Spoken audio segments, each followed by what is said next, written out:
tertib, surat yang lainnya tidak boleh kita baca, tapi yang paling bagus adalah suratul Kahfi. Kemudian di dalam surah Kahfi dari awal sampai akhir semuanya adalah cerita.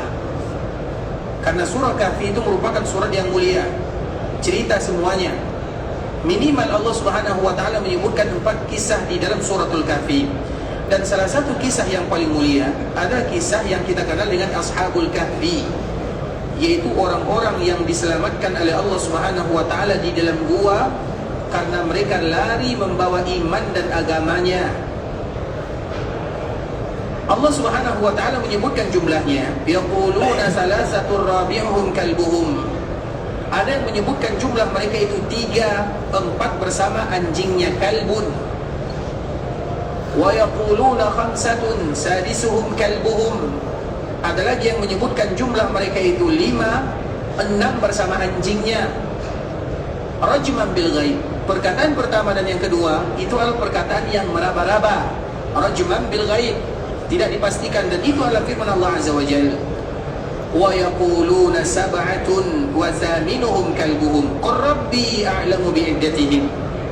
Kemudian ada pula yang menyebutkan jumlah mereka itu 7, 8 bersama anjingnya. Kemudian Allah mengakhiri ayat ini dengan menyebutkan qur rabbi a'lamu bi'iddatihim. Katakan yang paling tahu jumlah mereka adalah Allah Subhanahu wa taala. Tapi dari ayat ini yang paling kuat jumlah mereka itu 7 orang, 8 bersama anjingnya. Mereka ada orang-orang yang diabadikan oleh Allah dalam Al-Quran, termasuk anjing tersebut. Mereka diselamatkan, bahkan di antara salah satu kemuliaan yang Allah berikan kepada mereka, mereka tidur selama 309 tahun lamanya, berada di dalam gua, tidak satu pun yang bisa masuk ke dalam gua tersebut. Kemudian sinar matahari senantiasa menyentuh jasadnya supaya nanti jasadnya tidak rusak. Kemudian mereka berbolak-balik seperti orang yang tidur, berbolak-balik kiri dan kanan. Mereka itu adalah orang-orang yang mulia. Jumlahnya berapa? 7 orang. Kemudian yang menjadi tanda tanya bagi kita bersama ikhwatul Islam, kenapa dimasukkan ada kalbun di dalamnya, anjing? Kita tahu anjing itu adalah hewan yang kalau menyentuh, kalau disentuh, bahkan kalau ada di antara kaum muslimin yang memelihara anjing di rumahnya 1 hari, hilang pahalanya 1 qirat. Kalau ada di antara kaum muslimin yang memelihara anjing di rumahnya, kecuali anjing untuk berburu, berternak, untuk menjaga ternak misalnya, itu lain cerita, maka itu tidak menjadi masalah. Tapi kalau untuk peliharaan di rumah, maka 1 hari hilang pahalanya 1 qirat. Artinya sesuatu yang tidak diindahkan dalam syariat. Kalau anjing menjilat misalnya, harus dibasuh 7 kali, 1 kali dengan air. Intinya yaitu anjing sesuatu yang makhluk yang tidak dimuliakan istilahnya. Makanya kalau orang mengatakan kita misalnya kita ada masalah dengan kawan, tetangga, dengan keluarga, kemudian dia marah dan dia mengatakan dasar kamu kucing katanya misalnya, kita marah atau tidak? Biasa saja. Tapi kalau dibilang dasar kamu dengan kalimat tadi, marah atau tidak? Kita saja di dalam ungkapan sehari-hari kita menggunakan dalam sesuatu yang tidak bagus. Misalnya ada orang yang marah kemudian dia mengatakan dasar kamu singa. Alhamdulillah, karena singa itu adalah bentuk kejantanan dan kekuatan. Dasar misalnya kamu harimau misalnya, tidak menjadi masalah. Tapi kalau coba dasar kamu, kalimat yang disebutkan oleh kalbun, anjing misalnya, itu penghinaan. Artinya tidak mulia. Tapi Allah muliakan anjing di sini. Allah muliakan, ia dimuliakan oleh Allah. Kenapa Allah muliakan? Setiap jumlah 3, 4 bersama anjingnya, 5, 6 bersama anjingnya, 7, 8 bersama anjingnya, pasti ada kalimat anjing di dalamnya. Salah satu kemuliaannya, satu saja alasan ini. Anjing itu juga tidur 309 tahun lamanya, sama-sama tidur dalam waktu yang sangat lama. Salah satu kemuliaannya adalah karena dia berteman dengan orang-orang yang mulia. Selesai, tidak ada lagi kemuliaan anjing tersebut, tidak ada. Kecuali dikala dia atau anjing ini mendampingi 7 orang yang tadi dimuliakan oleh Allah Subhanahu wa taala, maka dia pun mendapatkan kebahagiaan daripada kemuliaan tersebut. Begitu juga dengan kita kaum muslimin. Makanya kenapa kita dianjurkan mencari tempat-tempat yang mulia, Makkah, Madinah mulia, supaya kita mendapatkan kemuliaannya. Kenapa kita harus berada di bulan-bulan yang mulia? Supaya kita mendapatkan kemuliaannya. Sesuatu yang mulia harus kita dekati, bukan dijauhi. Bahkan teman-teman yang mulia harus dicari. Karena teman yang mulia itu nanti mereka akan memberikan syafaat kepada temannya. Artinya sesuatu yang mulia, maka carilah. Walau kita tidak mulia, tapi minimal kita mencintai yang mulia. Tashabbahu bil kirami, fa inna tashabbuha bil kirami falahu. Hendaklah kalian mencontoh orang-orang yang mulia, walaupun kalian tidak akan sanggup melakukannya. Karena sekedar kalian mencontoh kemuliaan, maka itu adalah keberuntungan. Dan yang paling mulia adalah siapa yang paling mulia? Baginda Rasulullah sallallahu alaihi wasallam. Kita yakin kita tidak akan sanggup sholat sebagaimana sholatnya Nabi. Kita tidak akan sanggup. Kita yakin kita tidak akan bisa puasa sebagaimana puasanya Nabi. Kita yakin yang demikian. Kita juga yakin kita tidak akan bisa beribadah sebagaimana beribadahnya Nabi sallallahu alaihi wasallam. Tapi walau demikian kita tetap ingin mencontoh Nabi sallallahu alaihi wasallam, karena Nabi adalah orang yang paling mulia. Minimal kita mendapatkan kemuliaan dari baginda Rasulullah sallallahu alaihi wasallam. Makanya di antara salah satu pesan Imam Syafi'i rahimahullahu taala, ini selalu kita menyebutkan pesan yang sangat indah. Imam Syafi'i terkenal seorang ulama yang zuhud, yang mulia, anak yatim yang dididik oleh ibunya, menjadi figur bagi seluruh kaum muslimin yang ada di dunia. Seorang ulama yang lahir pada tahun 150 Hijriah, meninggal pada tahun 204 Hijriah. Umurnya tidak lebih daripada 54 tahun sahaja, tapi namanya akan kekal dan abadi sampai hari kiamat. Beliaulah yang disebut dengan Imam Syafi'i rahimahullahu ta'ala, muridnya Imam Malik dan gurunya Imam Ahmad. Kemudian Imam Syafi'i, dia adalah orang-orang yang ahli di dalam bahasa, kemudian mentalaah, beristinbat, mengambil hukum-hukum yang ada di dalam ayat-ayat Allah Azza wa Jalla. Mereka bukan hanya ahli fikih saja, tidak, tapi mereka adalah orang-orang yang ahli di dalam memberikan nasihat kepada kaum muslimin. Di antara nasihat Imam Syafi'i rahimahullahu ta'ala, yang pertama, apa kata Imam Syafi'i? Saya melihat setiap manusia melakukan dosa, salah. Tidak ada manusia yang tidak bersalah, tidak ada manusia yang tidak melakukan dosa. Bahkan kita tidak bisa memberikan jaminan bahwa dalam satu hari kita tidak berdosa. Tidak ada di antara kita yang bisa memberikan jaminan terhadap diri ini, saya bisa menjamin dalam satu hari ini saya tidak akan berdosa. Tidak ada. Tidak ada di antara kita yang berani. Bahkan dalam satu jam pun kita tidak tahu apakah kita bisa memberikan jaminan saya dalam satu jam ini tidak melakukan dosa. Artinya saking banyaknya dosa dan kesalahan yang kita lakukan. Dan itu merupakan di antara tabiat manusia. Dan Allah tahu yang demikian. Makanya Allah mengatakan, selama mereka mengetahui aku adalah zat yang maha pengampun, silahkan mereka berdosa. Seolah-olah itu yang disebutkan oleh Allah subhanahu wa ta'ala. Selama mereka tahu kalau aku adalah zat yang maha pengampun, silahkan mereka berdosa. Allah bukan memerintahkan kita melakukan kesalahan. Artinya Allah tahu bahwa kita akan melakukan kesalahan. Dua kalimat yang berbeza. Allah bukan berarti memerintahkan kita melakukan dosa, tapi Allah tahu kalau kita pasti akan berdosa. Makanya hadis ini mengatakan, selama mereka tahu dan yakin aku adalah zat yang maha pengampun, silahkan mereka berdosa. Seolah-olah Allah mengatakan, aku tahu wahai hambaku, kalian tidak akan sanggup kecuali tanpa melakukan dosa dan kesalahan. Dan di saat kalian melakukan dosa dan kesalahan, selama kalian tahu aku adalah zat yang maha pengampun, tentunya dikala kita tahu Allah zat yang maha pengampun, kita akan selalu beristighfar.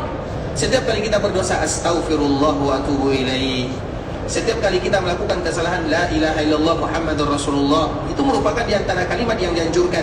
Maka istighfar dianjurkan bagi kaum muslimin mengucapkannya dalam satu hari 100 kali. Astagfirullah, astagfirullah, astagfirullah, 100 kali. Dan itu tidak menghabiskan waktu lebih dari 5 menit. Astagfirullah, astagfirullah, astagfirullah, 100 kali. Karena biasanya zikir ikhwatul Islam di dalam Al-Quran ataupun di dalam hadis Nabi, kaedah zikir, tidak ada zikir yang diwajibkan lebih daripada 100 kali.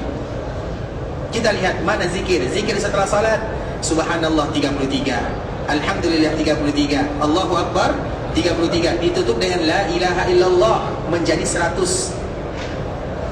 Begitu juga misalnya subhanallah walhamdulillah, di antara zikir setelah salat bacaannya adalah subhanallah walhamdulillah wa la ilaha illallah wallahu akbar, dibaca 25 kali, jumlahnya juga 100. Begitu juga zikir yang ketiga dalam salat, subhanallah 33, alhamdulillah 33, Allahu akbar 34, jumlahnya juga 100. Nabi SAW menyebutkan siapapun yang mengucapkan la ilaha illallah wahdahu la syarikalah lahul mulku wa lahul hamdu wa huwa ala kulli syai'in qadir 100 kali, maka Allah Subhanahu wa taala akan menjaganya, memuliakannya, melindunginya 100.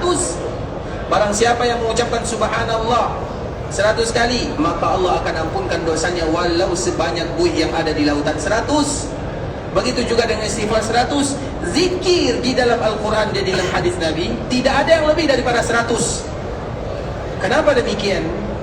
Karena kita manusia yang tidak kuat, yang 100 saja tidak sanggup kita melakukannya, apalagi yang lebih daripada 100. Makanya kita perhatikan ayat, makanya tidak ada istilahnya harus baca ini 5.000, 10.000, tidak ada di dalam hadis-hadis Nabi sallallahu alaihi wasallam, apalagi di dalam ayat-ayat Allah Subhanahu wa taala. Jadi kaedah itu kaedah di dalam zikir. Makanya zikir yang lebih daripada 100 kita pertanyakan riwayatnya. Kenapa demikian? Karena kita tidak akan sanggup hanya 1 hari 2 hari. Yang astagfirullah saja yang 100 kali, siapa di antara kita yang sudah melakukannya? La ilaha illallah yang dibaca 100 kali, siapa yang sudah di antara kita yang sudah melakukannya? Terlalu banyak zikir yang sudah kita lalaikan, terlalu banyak. Apakah mungkin ditambah dengan 1.000, 10.000, 100.000? Itu merupakan di antara kaidah yang disebutkan oleh para ulama di dalam masalah zikir. Kemudian ikhwatul Islam, kita kembalikan kepada apa yang disebutkan oleh Imam Syafi'i. Kita adalah seorang hamba yang bersalah berdosa.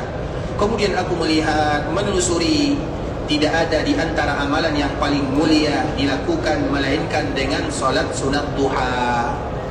Sehingga solat sunat duha itu adalah solat sunat orang-orang yang ingin bertaubat dan kembali kepada Allah Azza wa Jalla. Itu nasihat pertama. Nasihat yang kedua, Imam Syafi'i rahimahullahu ta'ala menyebutkan, kemudian aku kembali melihat, nanti semua kita akan dikuburkan, dan kita ingin agar perkuburan kita diberikan cahaya oleh Allah Subhanahu wa taala. Kita tidak ingin kita dihimpit dalam perkuburan, sehingga dengan dihimpit, karena perkuburan itu ada dhammahnya. Perkuburan itu pasti menghimpit semua yang ada di dalamnya tanpa terkecuali. Yang beriman, yang tidak beriman sama. Sehingga Nabi mengatakan kalau seandainya ada yang selamat dari himpitan kubur, maka yang selamat adalah Sa'ad bin Mu'adz, Sa'ad bin Ubadah, seorang yang meninggal berguncang arasy Allah Subhanahu wa taala. Makanya Nabi mengatakan kalau ada yang selamat adalah Sa'ad. Artinya tidak ada yang selamat. Hanya saja seorang mukmin ibarat orang yang dipeluk oleh ibunya. Semakin ibunya memeluknya, semakin kuat genggaman ibunya, maka semakin menunjukkan tanda sayang. Itu seorang mukmin. Sedangkan orang yang kufar, yang ingkar kepada Allah, dikala ada himpitan kubur, maka akan hancur tulang belulangnya. Semuanya kita akan merasakan yang demikian. Perbedaannya, seorang mukmin ibarat oleh orang yang dipeluk oleh ibunya. Yang tidak mukmin atau mereka yang fasik, banyak dosa dan maksiatnya, maka itulah yang akan mereka rasakan. Karena azab perkuburan itu sesuatu yang nyata. Makanya di antara salah satu fitnah, ada 2 fitnah yang kita tidak akan bisa lari darinya untuk selama-lamanya. Kalau fitnah ini kita dapatkan, kita tidak akan bisa kabur darinya. Yang pertama fitnah kubur. Kalau masuk kubur, kemana kita akan keluar? Tidak bisa lari. Dan yang kedua fitnah Dajjal. Kalau Dajjal sudah muncul, tidak ada yang selamat. Sehingga di antara 2 fitnah ini kita dianjurkan untuk senantiasa bermohon kepada Allah, terutama di tahiyat terakhir. Fitnah kubur dan fitnah Dajjal. Fitnah yang lain, fitnah kehidupan, kita masih bisa selamat. Berdoa kepada Allah, meminta kepada Allah, bisa lari.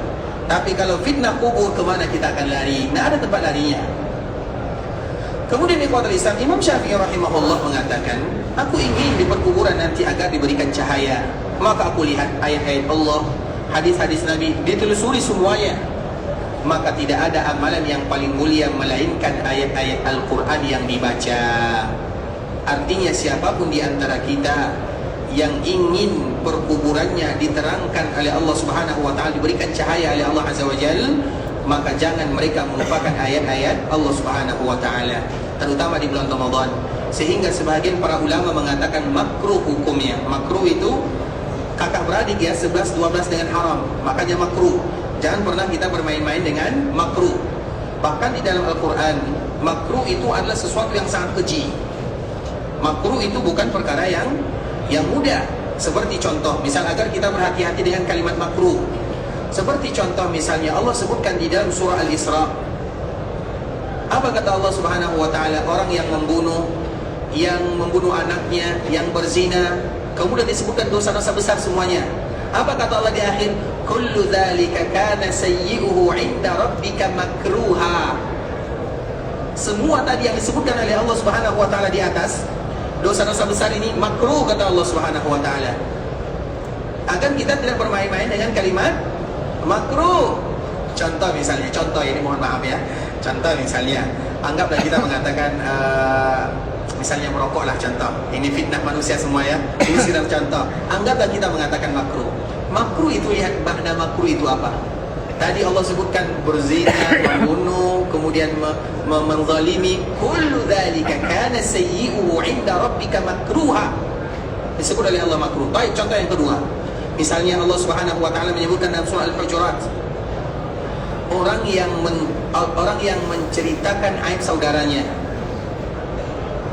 Apa dosanya? Sebagaimana mereka juga seolah-olah mereka adalah orang yang memakan bangkai saudaranya. Siapa di antara kita yang tega memakan daging saudaranya? Tapi itulah faktanya, dosanya. Kemudian apa kata Allah Subhanahu wa taala? Itu adalah makruh. Makanya nanti kita baca ini, kalimat makruh itu bukan kalimat sembarangan yang disebutkan oleh Allah Subhanahu wa taala. Makanya kita tidak boleh bermain-main dengan yang makruh. Nah, di antara salah satu yang dimakruhkan adalah dikala seseorang melewati Ramadan kemudian mereka tidak mengkhatamkan Al-Quran.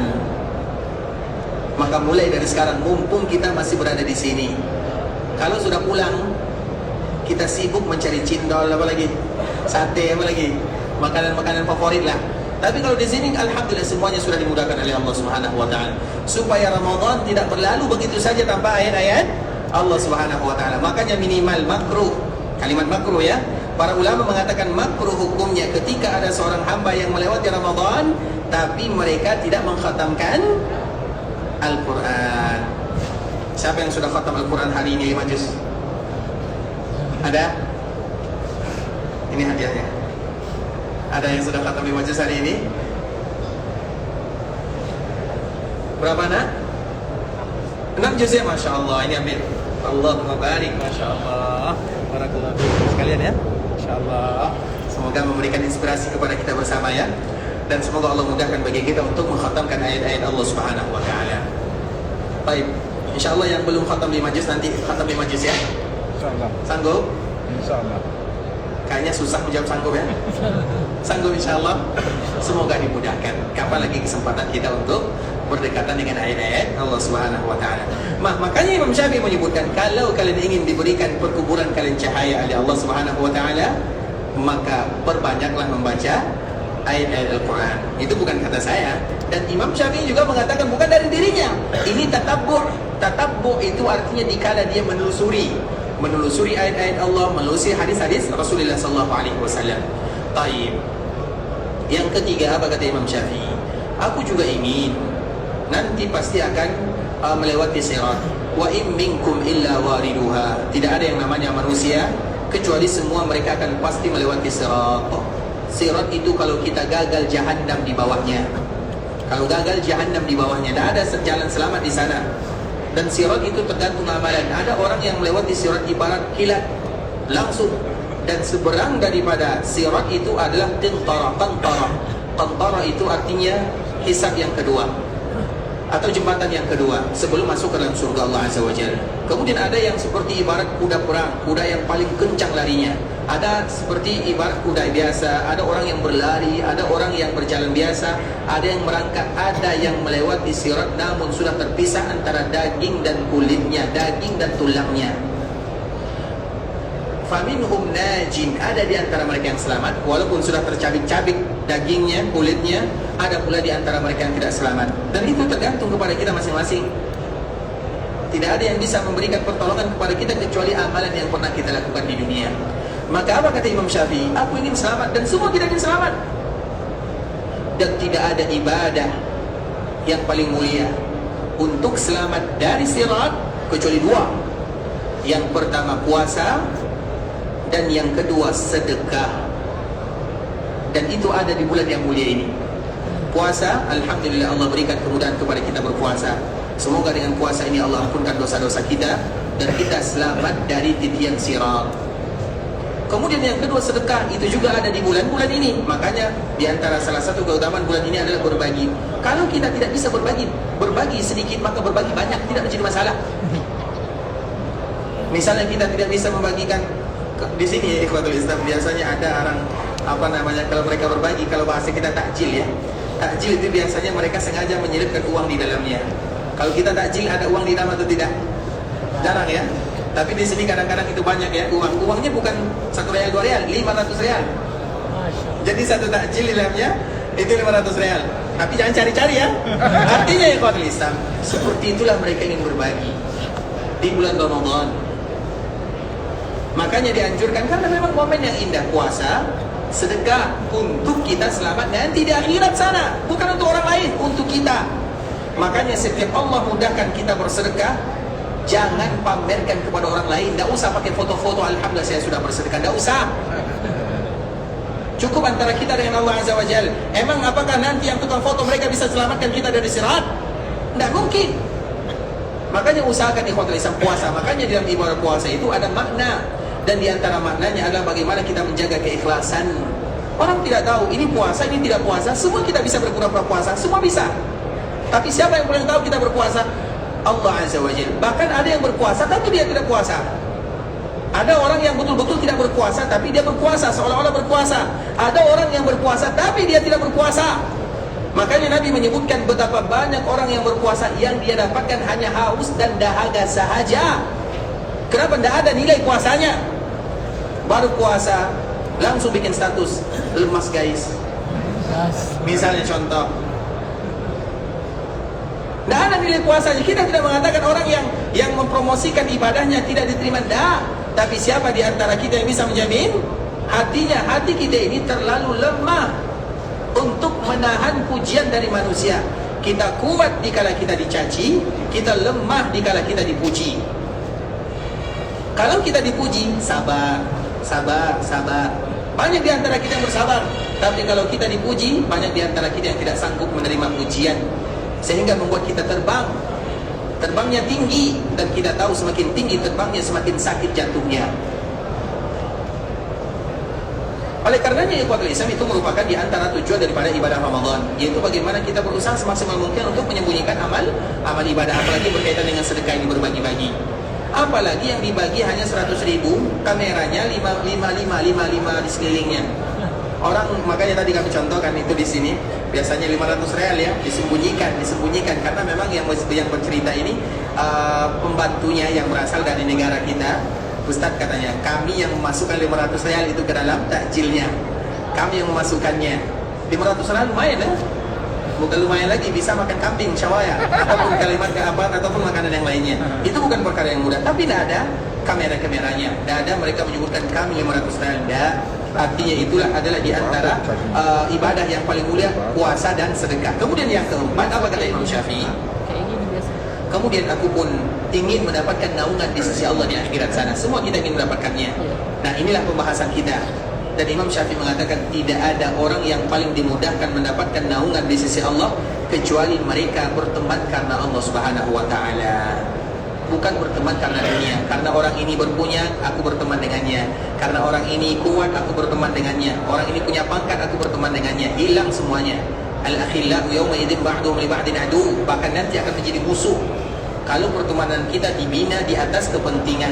Tapi kita mencintai saudara karena kemuliaannya, karena akhlaknya, karena perangainya, karena adabnya, karena dia orang yang baik, karena dia rajin salat, karena dia rajin beribadah. Sehingga kecintaan kita dibina berlandaskan iman dan takwa, dan mengharapkan pahala dari Allah Subhanahu wa taala. Maka itulah makna daripada hadis Nabi sallallahu alaihi wasallam, ainal mutahabbuna fiyya. Mana orang-orang yang mencintai karena diriku, kata Allah. Artinya mencintai bukan karena kepentingan. Maka mereka itulah yang nanti diberikan naungan di sisi Allah Subhanahu wa taala. Sehingga nanti kita dianjurkan bagi kita untuk mencari orang-orang yang baik, teman yang baik, lingkungan yang baik, bulan yang baik, daerah yang baik. Dan di antara salah satunya adalah dikala kita berada di kota Madinah, tempat yang baik. Kita berada di bulan Ramadan, bulan yang baik. Dan kita bersama orang-orang yang baik semuanya. Karena memang tidak ada di antara kita yang berada di kota Madinah secara khusus dan tanah haram secara umum, kecuali bagi kita yang ingin melakukan kebaikan atau kita yang ingin merubah diri menjadi orang-orang yang baik. Dan semoga Allah berikan kemudahan tersebut kepada kita bersama. Amin amin ya rabbal alamin. Kemudian ikhwatul Islam, kita kembalikan kepada pembahasan, yaitu keutamaan bulan Ramadan. Kita semuanya tahu ya keutamaan bulan Ramadan, sebagaimana firman Allah Subhanahu wa taala, karena bulan Ramadan ini adalah bulan yang kaum muslimin harus berbangga dengannya. Dan bulan Ramadan itu bukan bulan yang suci. Berbeda antara suci, karena Nabi tidak pernah menyebutkan dengan suci, tapi kita mengatakan bukan berarti salah maknanya. Mungkin hanya salah bahasa saja. Nabi menyebutkan bulan Ramadan itu adalah bulan yang berkah. Apa perbedaan berkah dengan suci? Apa perbedaan berkah dengan suci? Ada yang tahu? Nanti carilah sendiri ya. Perbedaan berkah dengan suci. Karena Nabi mengatakan kalimat mubarak. Atakum syahrul Ramadan, syahrun mubarak. Datang kepada kalian bulan Ramadan, bulan yang penuh dengan keberkahan.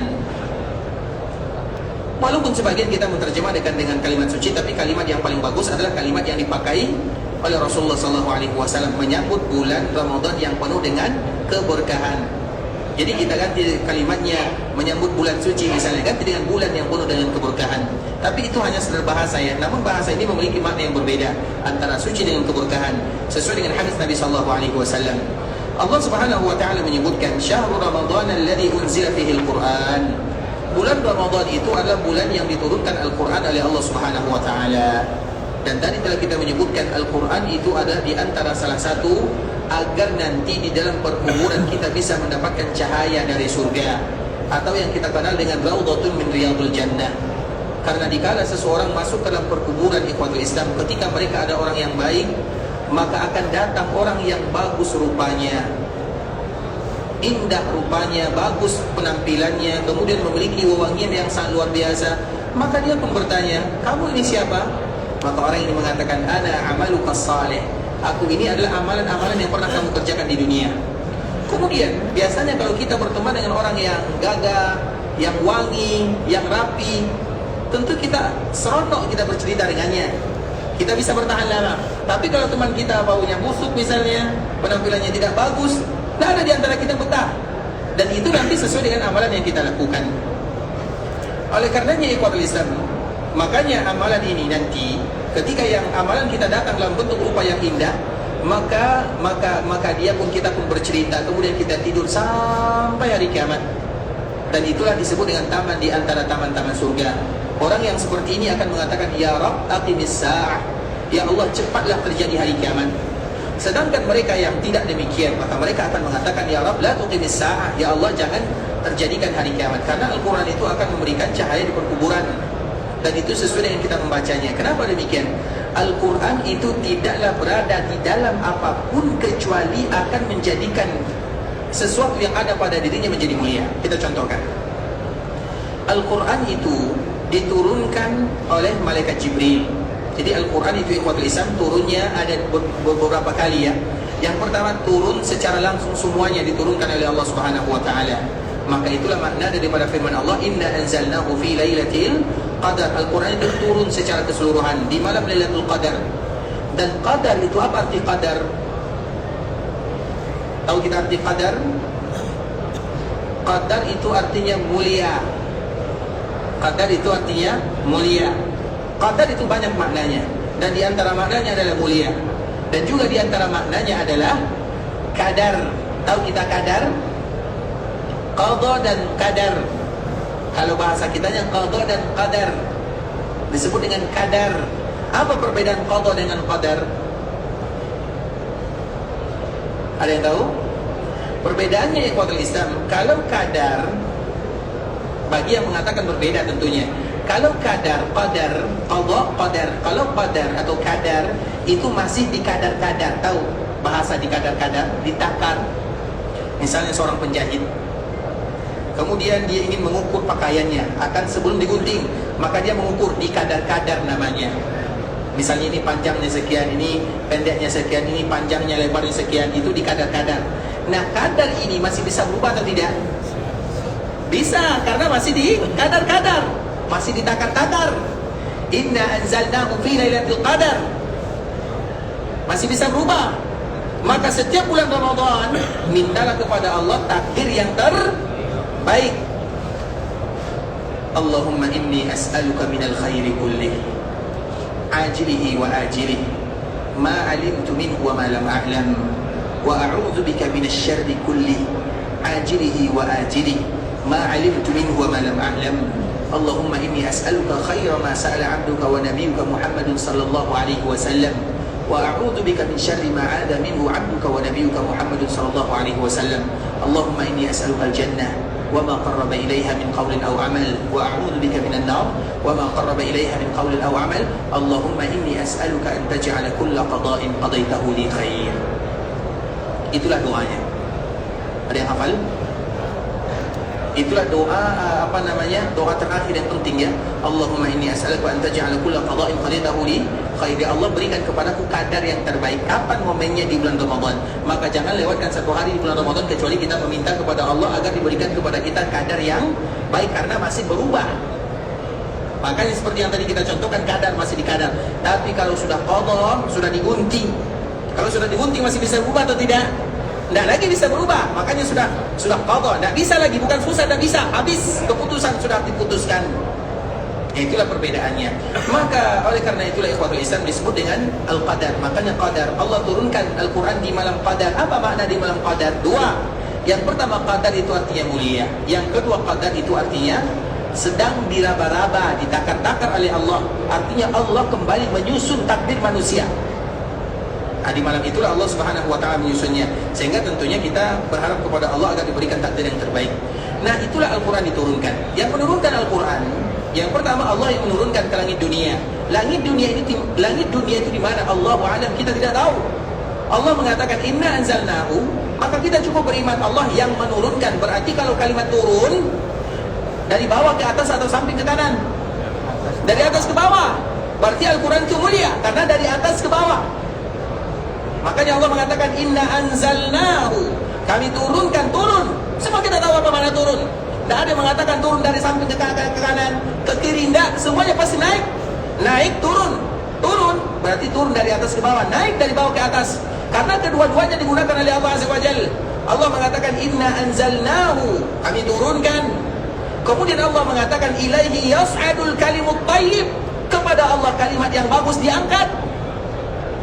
Agar kita tahu bahwa Allah itu adalah zat yang maha di atas. Allah Subhanahu wa taala menyebutkan yang demikian. Bahkan sesuatu yang ada di bawah itu dihinakan oleh Allah Subhanahu wa taala. Di dalam misalnya kami kembalikan mereka asfaras safilin, itu ke jahanam. Makanya di dalam jahanam yang paling berat itu di mananya? Innal munafiqina fi ad-darkil asfal, yang paling bawah. Contoh misalnya, laqad khalaqnal insana fi ahsani taqwim tsumma radadnahu. Kalimat di bawah itu biasanya tidak akan pernah lebih mulia daripada kalimat di atas. Dan yang paling mulia adalah Rabbul Izzati wal Jalalah. Maka disebut dengan inna anzalnahu. Kemudian kami turunkan. Apa yang diturunkan? Al-Quran. Kemudian Al-Quran dikala diturunkan ke langit dunia, di mana Allahu a'lam, kita tidak tahu. Nah, dari langit dunia inilah Al-Quran baru diturunkan kepada Nabi lewat malaikat Jibril. Jibril yang menyampaikan kepada Nabi, siapapun yang bergandengan dengan Al-Quran akan menjadi mulia. Maka siapapun yang menyampaikan Al-Quran pasti mulia. Jibril yang menyampaikan Al-Quran kepada Nabi menjadi manusia, menjadi malaikat yang paling mulia. Al-Quran diturunkan kepada Nabi, maka Nabi menjadi manusia yang paling mulia. Al-Quran diturunkan di malam Lailatul Qadar. Lailatul Qadar menjadi malam yang paling mulia. Dan kalau Al-Quran itu kita diturunkan kepada kita, artinya kita selalu baca, maka kita juga akan menjadi manusia-manusia yang paling mulia. Al-Quran itu diturunkan di bulan Ramadan, maka bulan Ramadan menjadi bulan yang paling mulia. Sesuatu yang bergandengan dengan Al-Quran pasti akan menjadi mulia. Jangan pernah bangga dengan kemuliaan tanpa ayat-ayat Allah Subhanahu wa taala. Kemuliaan palsu namanya. Kemuliaan yang sesungguhnya adalah dengan kita dekat dengan ayat-ayat Allah Subhanahu wa taala. Syahrul Ramadan alladzi unzila fihi al-Qur'an hudan lin-nasi wa bayyinatin minal huda wal furqan. Maka di antara salah satu nama Al-Quran banyak namanya, Sab'ul Mathani. Al-Quran itu disebut dengan Al-Quran, Sab'ul Mathani, Al-Huda, Al-Furqan, Al-Zikir.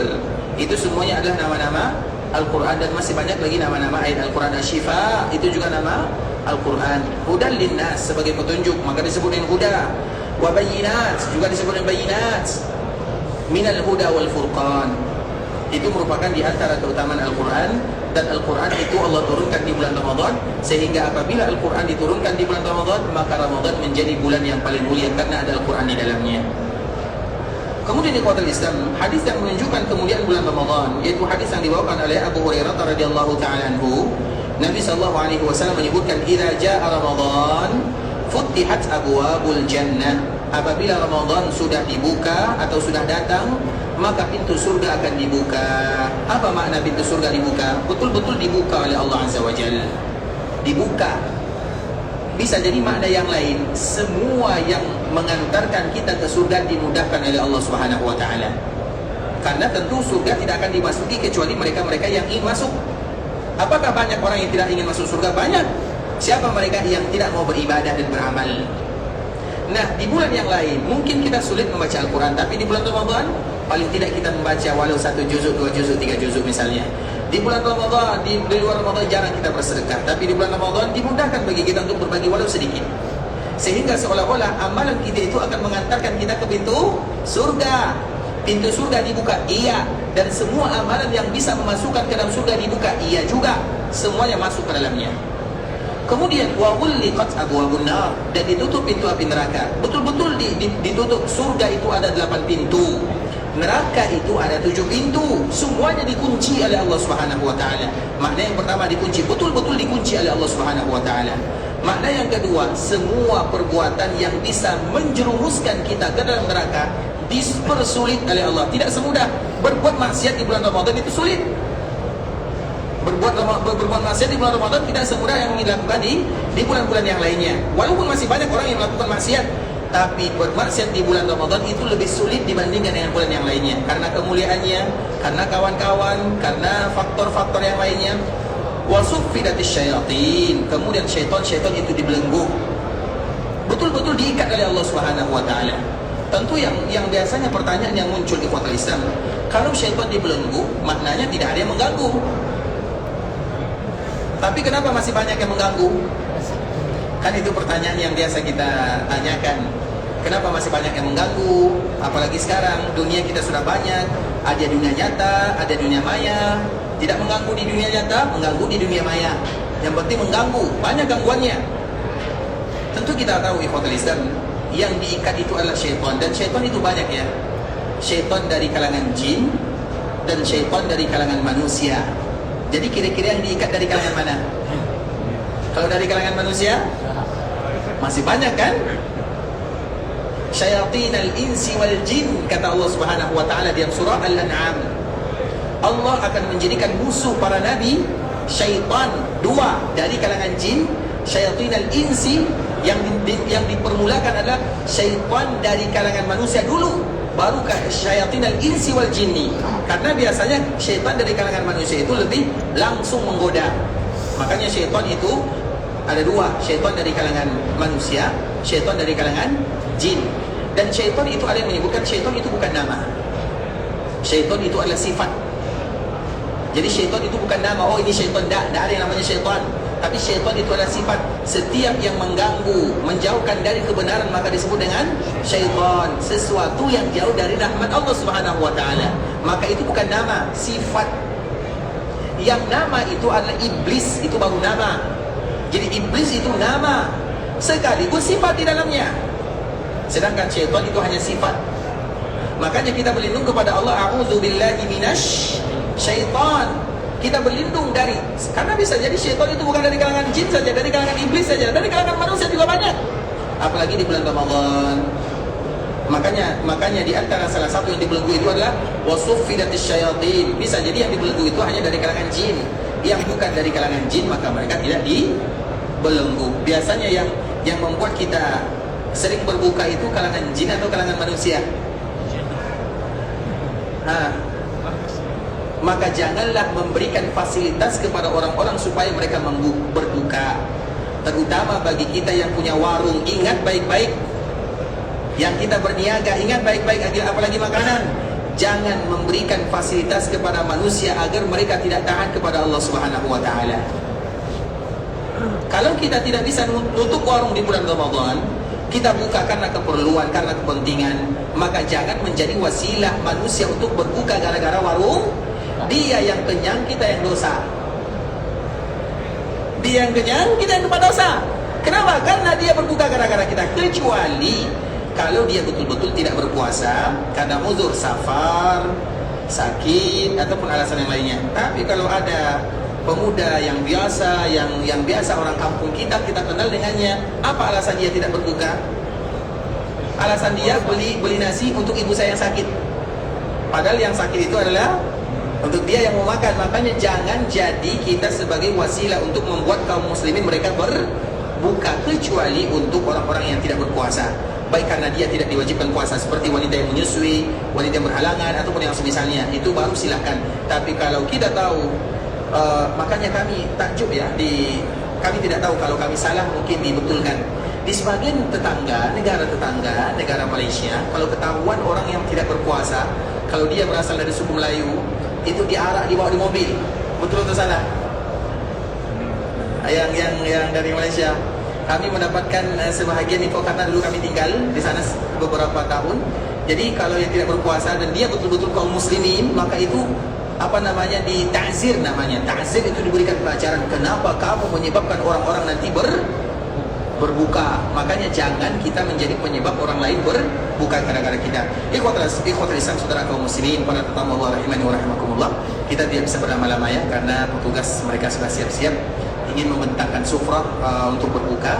Semoga pembahasan singkat ini memberikan manfaat kepada kita bersama, dan insya-Allah esok kita akan kembali menyambung. Dan kalau ada yang ingin bertanya, maka kami persilakan, tapi usahakan dengan tulisan ya, karena mungkin nanti secara langsung mungkin agak sedikit sulit, bisa jadi sulit mendengarkan atau kami sulit menjawabnya. Terlepas daripada itu semua, kalau ada di antara kita nanti yang mungkin bertanya berkaitan dengan Ramadan, maka kami persilakan, karena tentunya pembahasan kita di bulan Ramadan ini berkaitan dengan Ramadan semuanya, baik itu hukum-hukum yang ada di Ramadan, berkaitan juga dengan kewajiban dan hak yang harus kita lakukan selama kita berada di bulan Ramadan.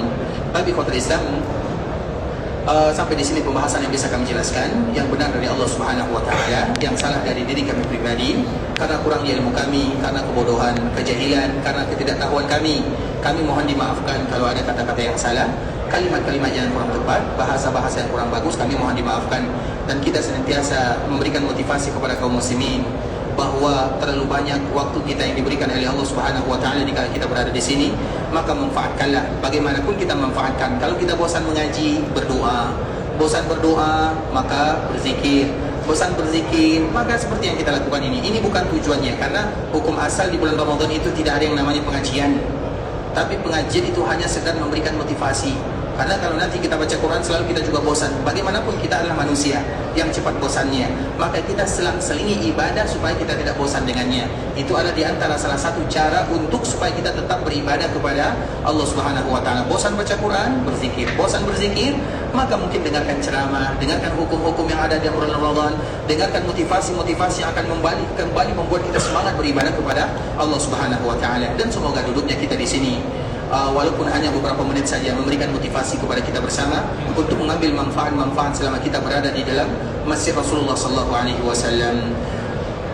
Kita berharap kepada Allah Subhanahu wa taala agar Allah Subhanahu wa taala ampunkan dosa kita bersama, agar Allah Subhanahu wa taala ampunkan dosa orang tua kita, dosa saudara-saudari kita, dosa keluarga kita, masyarakat kita, tetangga kita, orang-orang yang pernah berbuat baik dalam kehidupan kita, dosa guru-guru kita, dosa para pemimpin kita, dan seluruh kaum muslimin.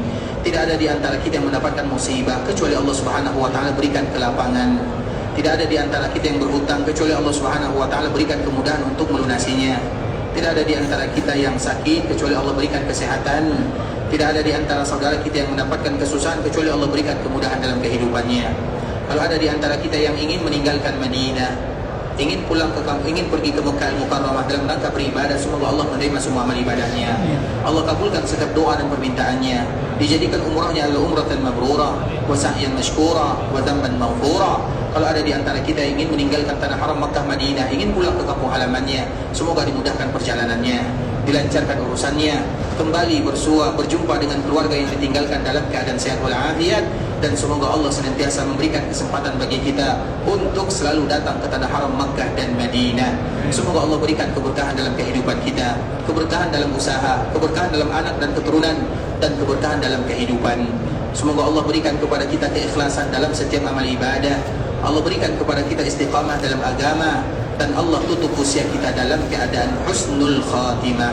Amin amin ya rabbal alamin. Kita tutup dengan doa kafaratul majlis. Subhanakallahumma bihamdika asyhadu an la ilaha illa anta astaghfiruka wa atubu ilaik. Wa sallallahu wa sallim ala nabiyyina wa habibina wa khalilina wa sayyidina Muhammadin wa ala alihi wa sahbihi wa sallam tasliman katsira. Assalamu alaikum warahmatullahi wabarakatuh.